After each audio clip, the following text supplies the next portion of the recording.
Buenos días, hermanos. Es un gozo y no es una frase tópica, sino es una realidad.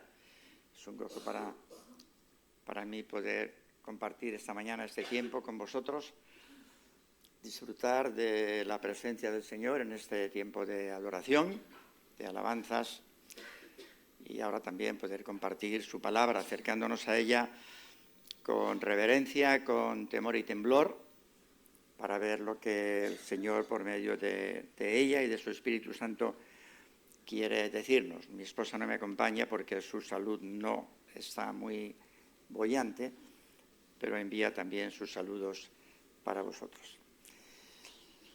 Muy bien. Si habéis estado atentos a esta lectura, os habréis dado cuenta que el Espíritu Santo está dirigiendo los pasos de este funcionario del gobierno de Etiopía en su búsqueda de Dios, y lo hace en la dirección correcta. Este hombre viene a Jerusalén, quizás no era la primera vez que lo hacía, pero sí que había un deseo profundo en él de venir a Jerusalén para acercarse al Dios de los judíos, un Dios al que está buscando y reverencia en su corazón, pero que no ha tenido un encuentro personal con él todavía. Este hombre sabía que en Jerusalén se adoraba a ese Dios. Sabía que ese Dios se había revelado de manera especial al pueblo judío. Hacía muchos años, todo el Antiguo Testamento nos habla de la revelación de Dios a su pueblo en diferentes momentos de la historia, haciendo maravillas extraordinarias entre ellos. Ahora, nos dice el Espíritu Santo que había venido a Jerusalén para adorar.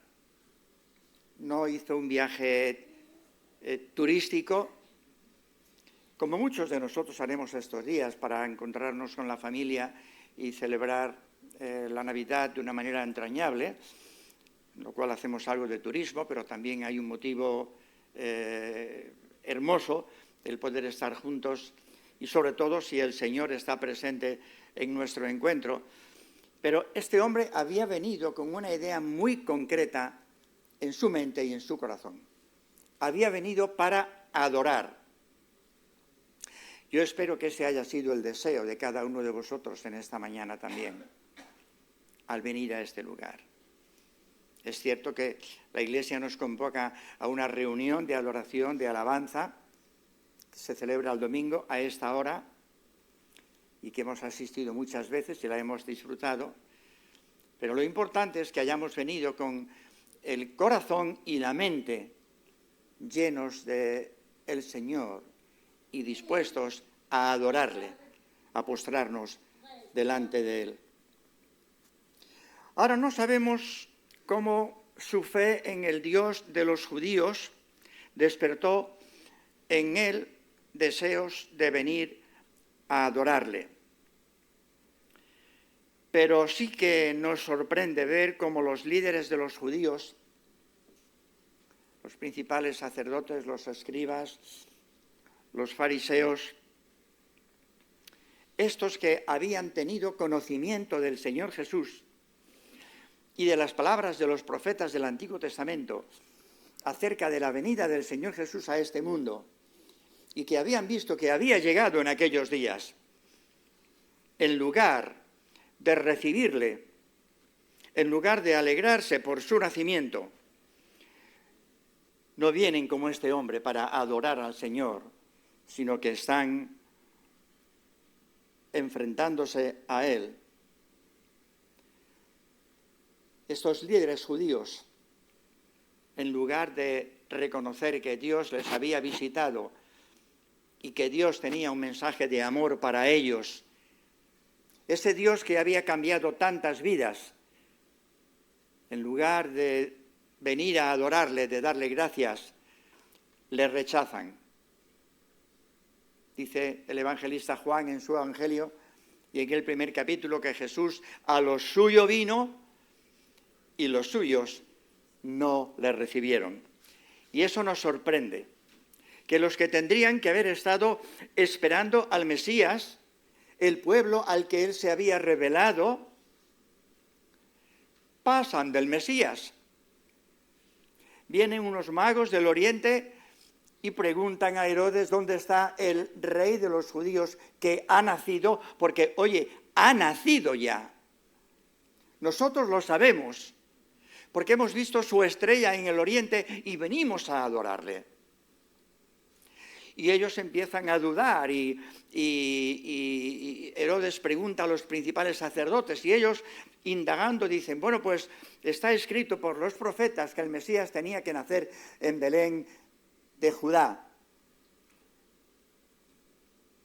Pero en lugar de preocuparse por ir a encontrar al Mesías a Belén, lo que hacen es despreocuparse y no interesarse por su venida a este mundo. Eso es lo que han hecho muchas personas también hasta el día de hoy.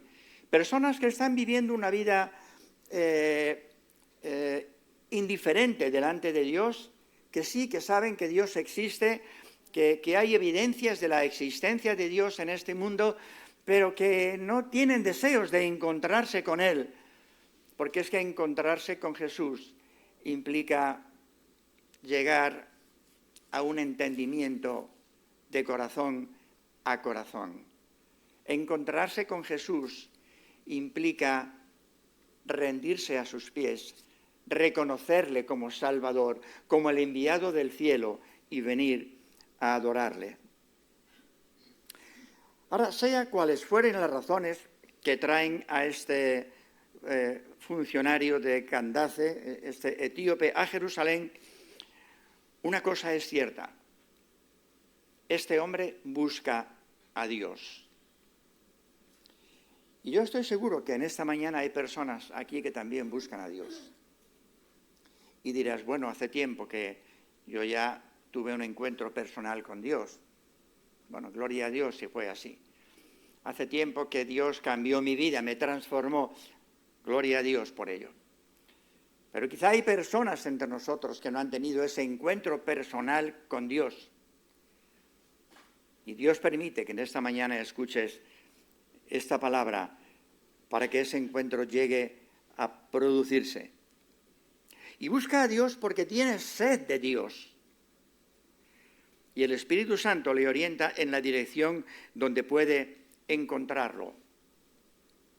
Ahora Dios, como he dicho, se había revelado de una manera especial al pueblo judío. Él escogió a esa nación porque Él quiso, porque la amó, no porque fueran mejores que otros pueblos, no, eso queda claro en la Escritura.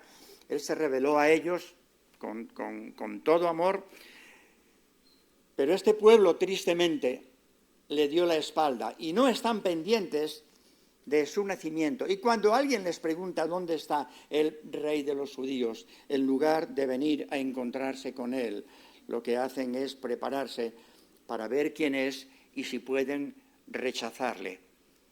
Sobre todo para no tener un encuentro personal con él.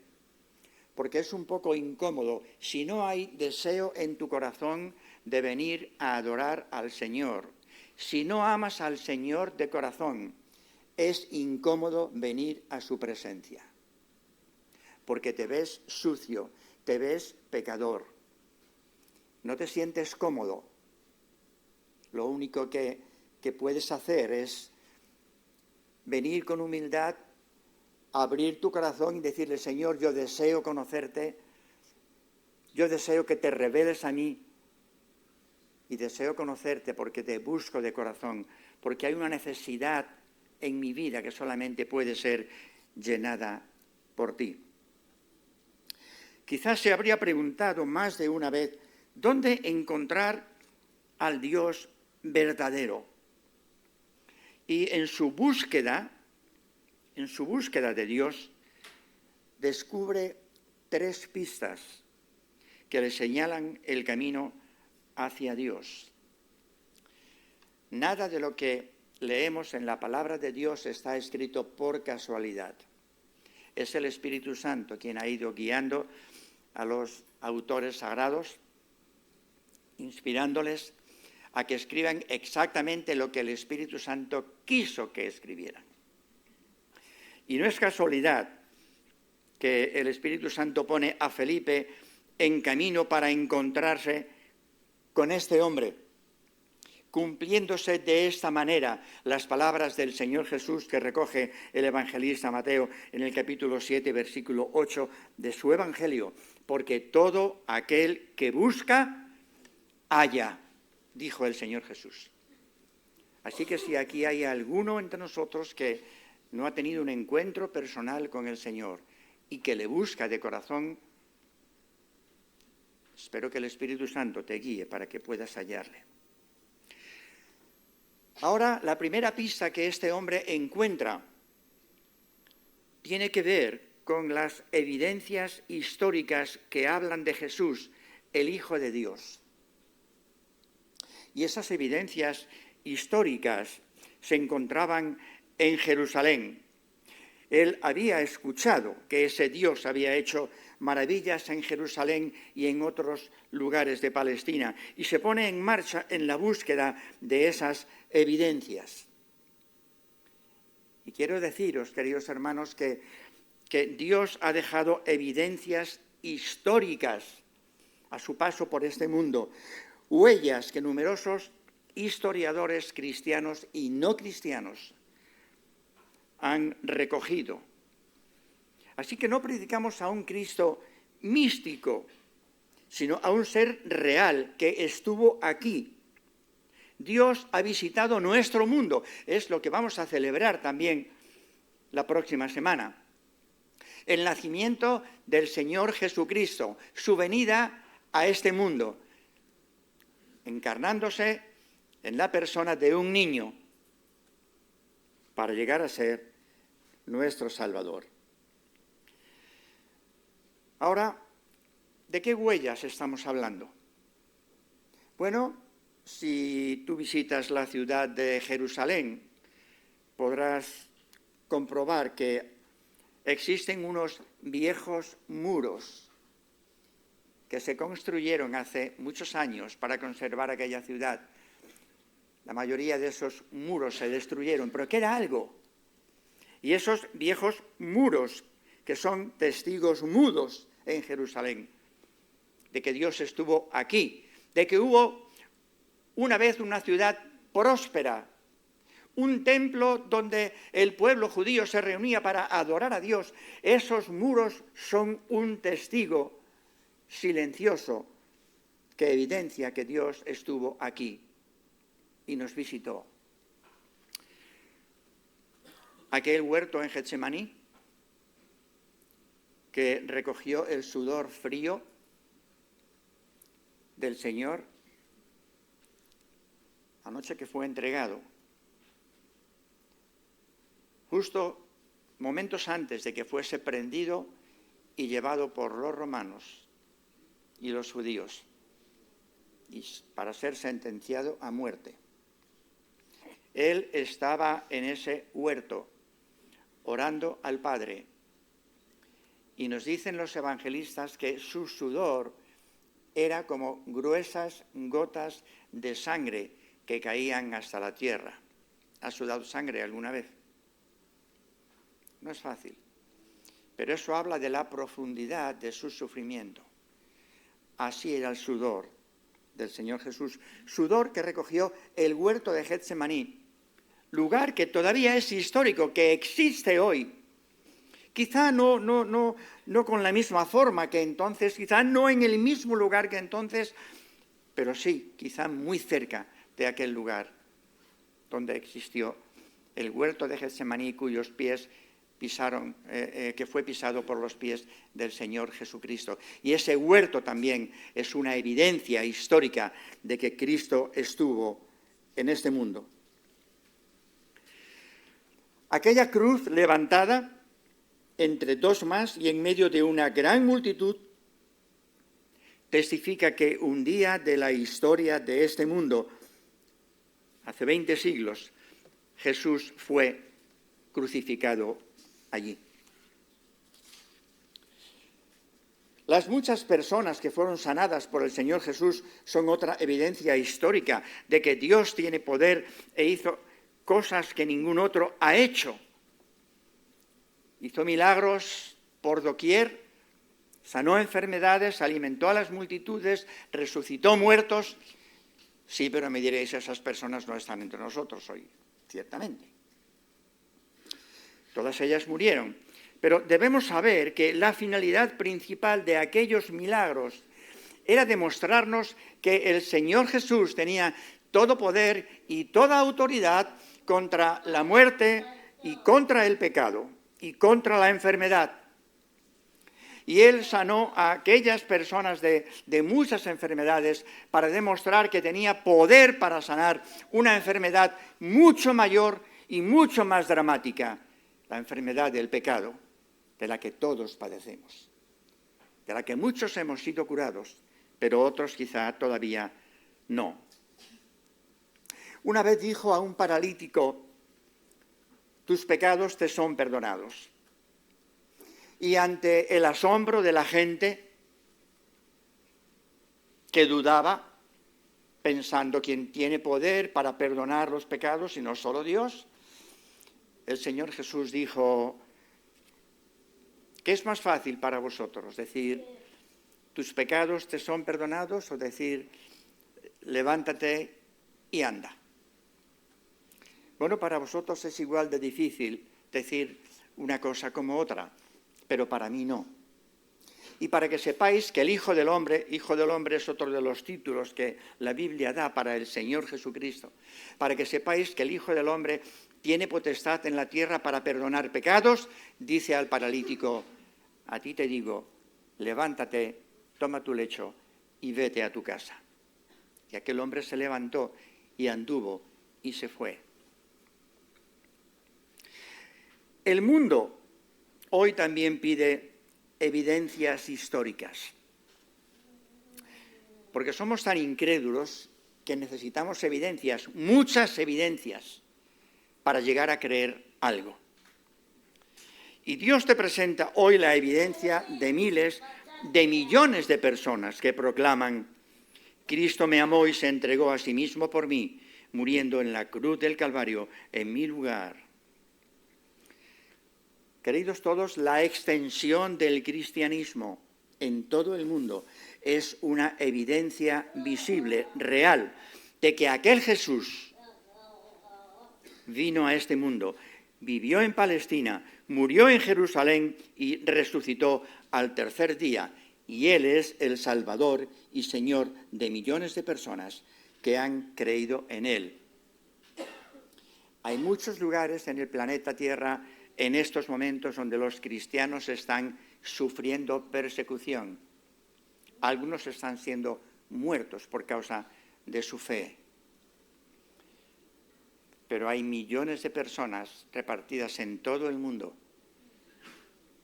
que testifican que Jesucristo es Salvador y Señor, que han creído en Él de todo corazón, que le aman, que le siguen, que le adoran. Y eso no es casualidad, y aquí hay un buen grupo de esas personas.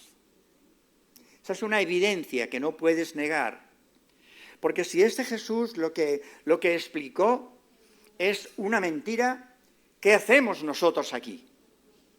Si el cristianismo es una mentira, es algo hueco, vacío, no tiene sentido, ¿qué hacemos aquí nosotros? Yo no estaría perdiendo el tiempo, porque sería una pérdida de tiempo pensar en cosas que realmente no existen.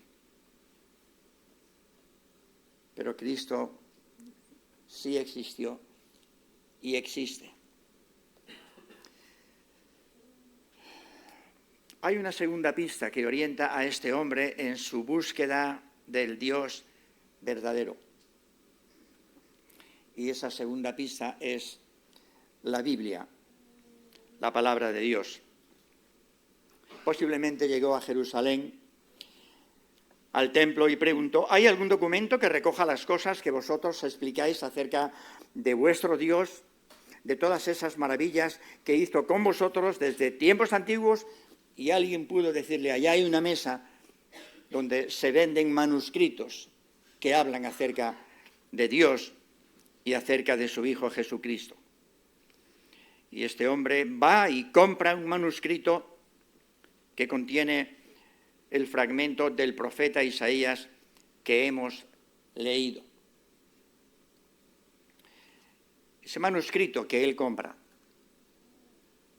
que pertenece a Isaías, al profeta Isaías, fue escrito unos entre 700 y 800 años antes de que Jesús viniese a este mundo. Muchos años, ¿no? Para aventurarse y para acertar con un vaticinio del que no estás seguro que se va a cumplir, si es que eso no es una verdad. Pero el profeta Isaías, inspirado por el Espíritu Santo, escribe palabras como estas: como oveja a la muerte fue llevado, y como cordero mudo delante del que lo trasquila, así no abrió su boca. En su humillación no se le hizo justicia, mas su generación, ¿quién la contará? Porque fue quitada de la tierra su vida.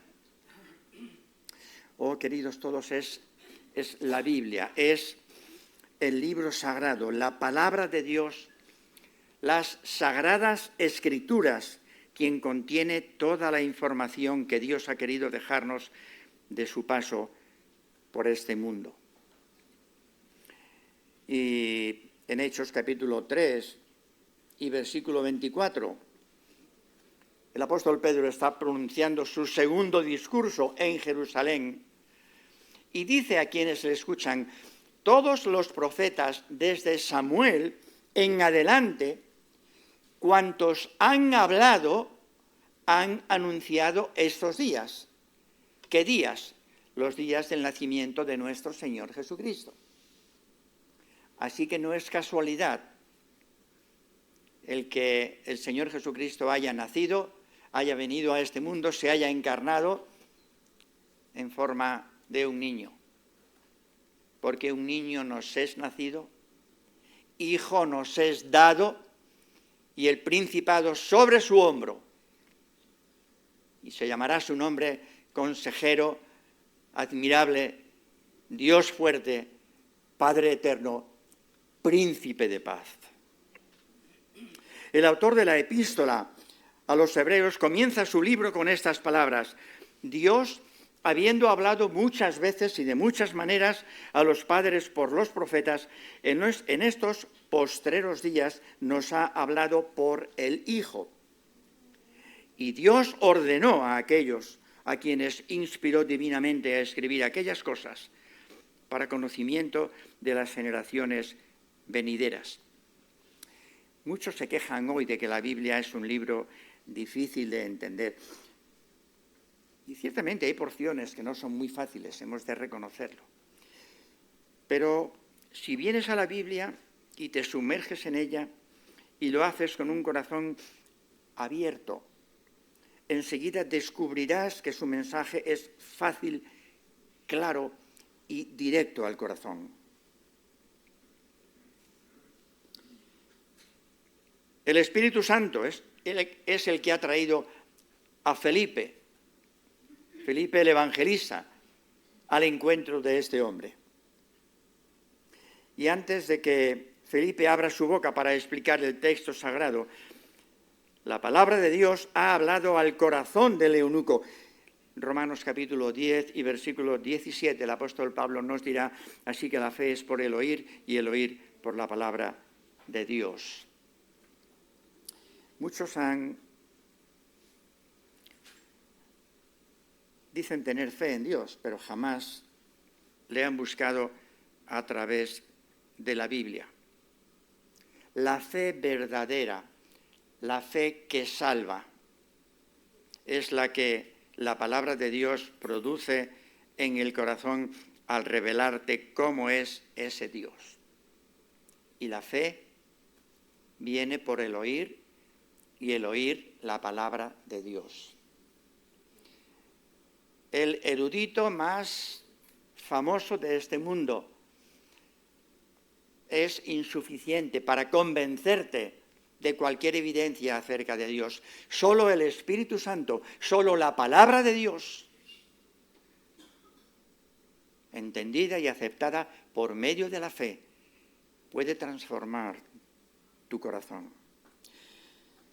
Así que si buscas a Dios fuera de la Biblia, obtendrás una información desenfocada de Él. Ahora, la Biblia nos enseña que no es el hombre quien puede encontrar a Dios, sino que es Dios quien ha venido a encontrarse con el hombre y ha dejado huellas en nuestra historia, evidencias para ser visto. Esa pista, esa huella, ese libro sigue abierto hoy para todo aquel que con sinceridad de corazón busque a Dios, le pueda encontrar. Muchas personas se han desengañado buscando a Dios a través de las religiones. Quizás aquí hay alguno que ha vivido esta experiencia. Pero nadie se desengañará si buscas a Dios a través de la Biblia, del mensaje de la Biblia.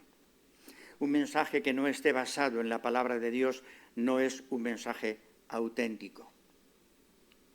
En Juan capítulo 17, y cuando el apóstol Juan está narrando esto, está a más o menos 24 horas antes de que el Señor Jesús sea apresado y sea muerto. Y el Señor Jesús está orando al Padre y está haciendo notar la importancia que tiene la palabra de Dios, la palabra que el Padre le ha dado y la palabra que Él ha dado a sus discípulos.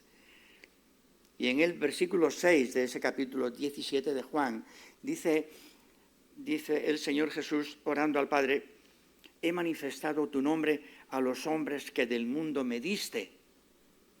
Tuyos eran y me los diste, y han guardado tu palabra, han creído lo que tú dijiste. En el versículo 8 de ese mismo capítulo dice el Señor: porque las palabras que me diste, yo les he dado, y ellos las recibieron y han conocido verdaderamente que salí de ti y han creído que tú me enviaste. Versículo 14 de ese mismo capítulo: yo les he dado tu palabra y el mundo los aborreció porque no son del mundo, como tampoco yo soy del mundo. Y sigue diciendo el Señor Jesús: santifícalos en tu verdad, tu palabra es verdad.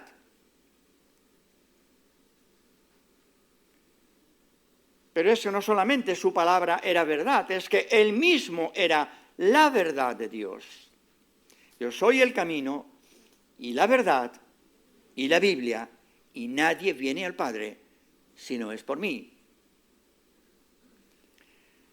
Nadie puede negar la historicidad de la Biblia, ni tampoco su poder transformador al haber cambiado las vidas de tantas personas. Es el único libro que no solamente enriquece nuestra mente, sino también que penetra hasta nuestro corazón y hace de nosotros nuevas personas. En el libro de Hebreos, capítulo 4 y versículo 12, dice el escritor sagrado: porque la palabra de Dios es viva y eficaz. Este libro es palabra viva de Dios y es eficaz. Y más cortante que toda espada de dos filos.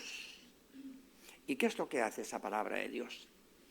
Pues penetra hasta partir el alma y el espíritu, las coyunturas y los tuétanos, y discierne los pensamientos y las intenciones del corazón. Dios sabe exactamente lo que estás pensando en este momento respecto de Él. Dios sabe exactamente si crees lo que Él dice o no lo crees. Pero Él te presenta esta evidencia, su santa palabra, para que busques por medio de ella la revelación de Dios, de ese Dios que es verdad y que se encarnó en la persona de su Hijo, el Señor Jesucristo, quien dijo: yo soy la verdad. Bueno, muchos más textos podríamos citar para afirmar que la Biblia, la palabra de Dios, es la única pista que nos da luz verdadera acerca de quién es Dios y de cómo podemos llegar a conocerle. No busques otra pista, la palabra de Dios. Es cierto que hay pasajes de la palabra de Dios que son un poco oscuros, que no son fáciles de entender, pero también es cierto que el Espíritu Santo habla a los humildes, a los sencillos, y les habla al corazón.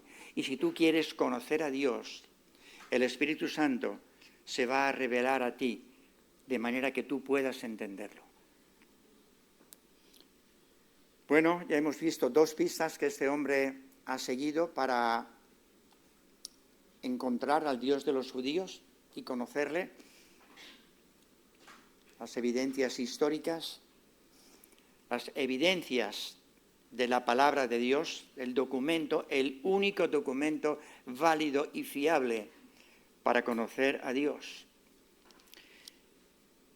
Y la tercera pista que este hombre busca y que le orienta en su búsqueda de Dios, apunta hacia el Señor Jesucristo.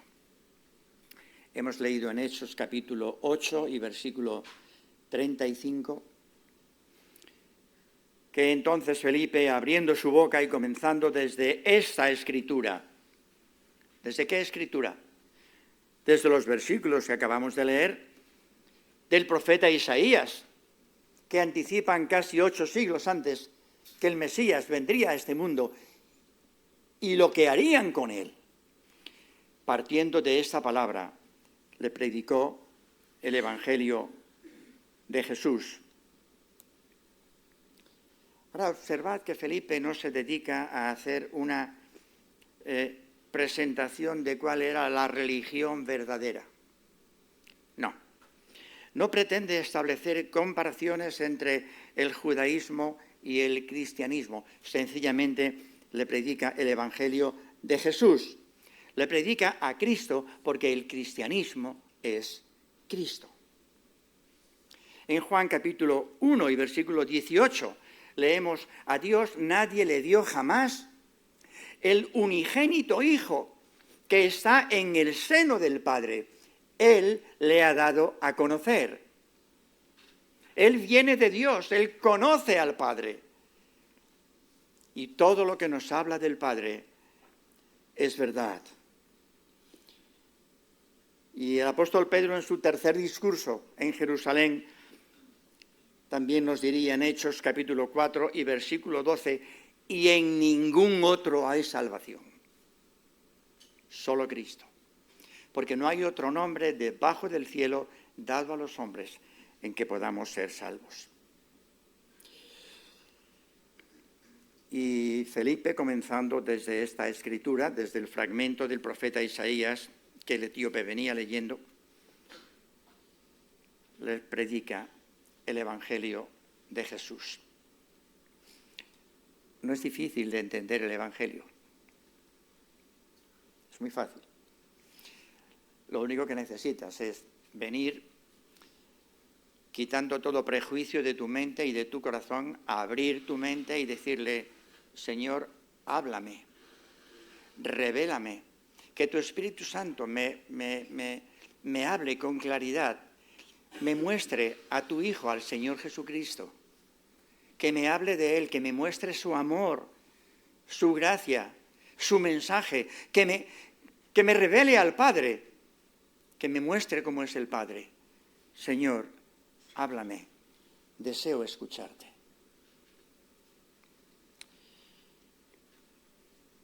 Y el eunuco le pregunta a Felipe: ¿de quién dice el profeta esto? Es normal. Como oveja a la muerte fue llevado, en su humillación no se le hizo justicia, fue quitada de la tierra su vida. ¿De quién dice el profeta esto? ¿De sí mismo o de algún otro? Pues lo dice de Jesús. ¿Y quién es ese Jesús? Pues es el Hijo de Dios que vino a este mundo. Mira, seguramente cuando tú llegues a tu país vas a ser recibido con los honores que corresponden a tu cargo. Porque este hombre, el cargo que ostentaba equivalía más o menos al del ministro de Hacienda de nuestro tiempo, un hombre muy rico, muy poderoso. Cuando llegues a tu país vas a ser recibido con todos los honores. Pero este Jesús, hemos leído que en su humillación no se le hizo justicia. Fue despreciado y desechado entre los hombres, varón de dolores, experimentado en quebranto. Pero Felipe, ¿qué hizo Jesús para merecer eso? ¿Por qué le trataron así?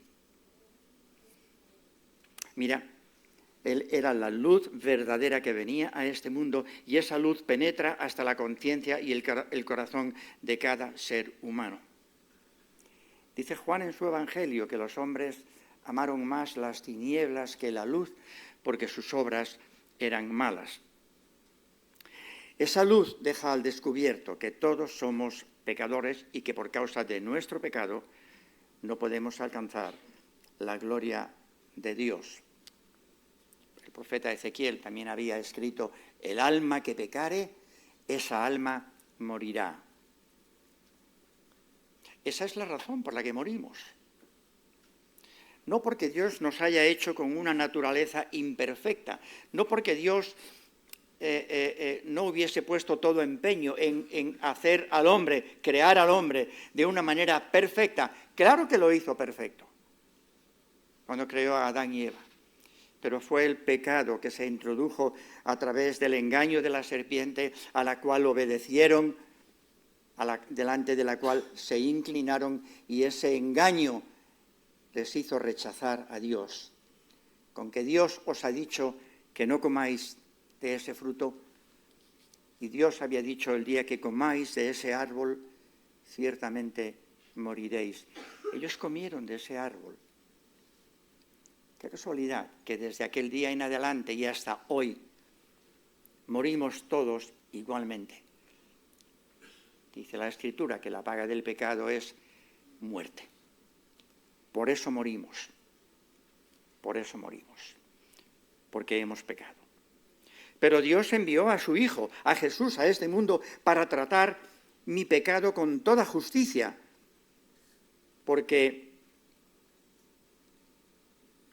lo que hizo Él, y fue para lo cual vino, es decirle al Padre: Padre, esta humanidad está condenada a la muerte, por cuanto han heredado el pecado de sus padres. El pecado que cometieron Adán y Eva es un pecado que nos ha sido dado como herencia a nosotros. Pero no es que morimos porque ellos pecaron y nosotros no. No, es que el pecado que hemos recibido de ellos nos esclaviza y trabaja en nosotros de tal manera que nos demuestra minuto tras minuto que somos pecadores, que no alcanzamos la gloria de Dios, que no merecemos la gloria de Dios. Por eso morimos. La paga del pecado es muerte. Pero esa no es la peor muerte. Y me diréis: bueno, si esa no es la peor muerte, ¿quieres decir que la muerte esta que tenemos que morir, el separarnos los unos de los otros, cuando llega el momento de la separación, es dulce, es suave? No. Hay una muerte que es peor que esta, que es la muerte eterna. Es el estar separado de Dios por toda la eternidad. Eso tiene que ser terrible.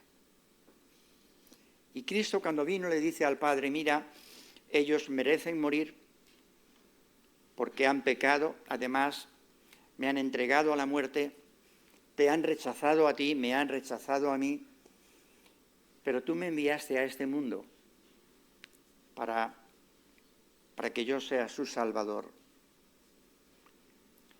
Y la única forma en que puedo ser su Salvador es pagando delante de ti, oh Padre, el precio que tu justicia demanda de ellos. La paga del pecado es muerte. Por esa razón voy a morir yo, para cargar con sus pecados, como si yo fuese un malhechor, como si yo hubiese cometido todos sus pecados, nos amó tanto. Y el único sacrificio que el Padre pudo aceptar fue la vida perfecta del Hijo, ofrecida como un cordero sin mancha delante de Él, para aplacar la ira de Dios contra nosotros, ira que nosotros merecíamos, para que si creemos en Él de todo corazón, si creemos que Él murió por nosotros, que Él pagó por nuestros pecados, si le aceptamos como nuestro Salvador y le recibimos en nuestra vida como Señor, entonces tenemos perdón de pecados, tenemos salvación y tenemos vida eterna. Pero en ese fragmento del profeta Isaías también se dice: cuando haya puesto su vida en expiación por el pecado, verá linaje, vivirá por largos días. Esto es, resucitará. Porque Cristo es un Salvador fiable, porque Él no ha venido a morir como nosotros. Él ha venido a morir por nosotros. Pero después de haber pagado delante del Padre tus pecados y mis pecados con su propia sangre, ha resucitado al tercer día. Y ahora está a la diestra del Padre,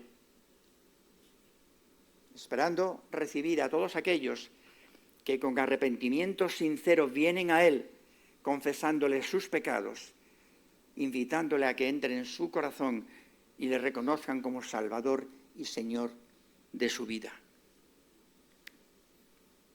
Después de explicar estas cosas, llegan a un lugar donde hay agua y el eunuco le dice a Felipe: aquí hay agua, ¿qué impide que yo sea bautizado? Bueno, el bautismo cristiano que nosotros practicamos y que entendemos que las Escrituras enseñan, es un acto de identificación con Cristo en su muerte, sepultura y resurrección. Cuando bautizamos a una persona, hay una piscina justamente aquí debajo. Y en esa piscina van bajando las personas que se van a bautizar y el pastor les pide que den testimonio público de su fe. ¿Crees que el Señor Jesucristo es tu Salvador personal y eterno? Sí, creo. Pues bajo tu fe en Él, yo te bautizo en el nombre del Padre, del Hijo y del Espíritu Santo. Y lo que ocurre en ese momento es que la persona entra en el agua, se sumerge en el agua, simbolizando que ha muerto a su vida de pecado. Y emerge del agua, vuelve a salir, simbolizando que viene a una vida de resurrección. ¿Crees estas cosas? Creo que Jesucristo es el Hijo de Dios. Pues si crees estas cosas, bien puedes bautizarte. Y así ocurrió. Y yo te pregunto en esta mañana, ¿crees de todo corazón que Jesucristo es el Hijo de Dios que vino a este mundo para salvarte? ¿Crees de todo corazón que Él pagó a Dios por todos tus pecados? ¿Crees que su sangre derramada en la cruz tiene poder para limpiar tu vida de todo pecado? ¿Crees que a través de su muerte y resurrección Dios puede perdonar todos tus pecados? ¿Le aceptas como tu Salvador y tu Señor? ¿Te identificas plenamente con Él?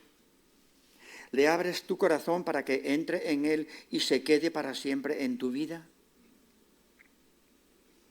Todo eso que Dios te pregunta. Si has venido al encuentro con Dios, si has venido en esta mañana buscando a Dios y has visto que Dios ha aparecido por medio de su palabra, lo único que puedes hacer, lo único que debes hacer es aceptar a este Dios en tu corazón como el Dios verdadero y a Jesucristo como Salvador y Señor de tu vida. Cito un versículo del profeta Isaías y con eso termino. En el capítulo 55 y versículo 7, el profeta Isaías está diciendo: buscad a Dios mientras puede ser hallado. Porque, ¿sabes? Dios no podrá ser encontrado siempre. Mientras. Hoy es el tiempo aceptable, hoy es día de salvación, hoy puedes encontrar a Dios. Llamadle en tanto que está cercano. Y Él se ha acercado a nosotros por medio de su Evangelio. Deje el hombre impío sus caminos y el hombre inicuo sus pensamientos y vuélvase al Señor. ¿O es que he sido tan rebelde, tan pecador? ¿He vivido una vida tan deplorable que tengo miedo que Dios me rechace? No ocurrirá tal cosa. No hay pecado que Cristo no pueda perdonar. El único pecado que no perdonará es la blasfemia contra el Espíritu Santo. Es el rechazar definitivamente a Cristo como Salvador y Señor. Deje el impío su camino, el hombre inicuo sus pensamientos, y vuélvase a Jehová, el cual tendrá de él misericordia, y al Dios nuestro, el cual será amplio en perdonar. Y esto es lo que te invitamos a hacer en esta mañana. Y si ya has tenido un encuentro personal con el Señor, aprovecha cada momento que se te brinda, cada domingo por la mañana, para venir con el corazón lleno de adoración y adorarle a Él. Y si no has tenido ese encuentro personal, es momento de que lo tengas, porque no sabes cuántas veces más Dios te va a dar la oportunidad de que te arrepientas de tus pecados. Así que, si oyereis hoy su voz, no endurezcáis vuestros corazones. Amén.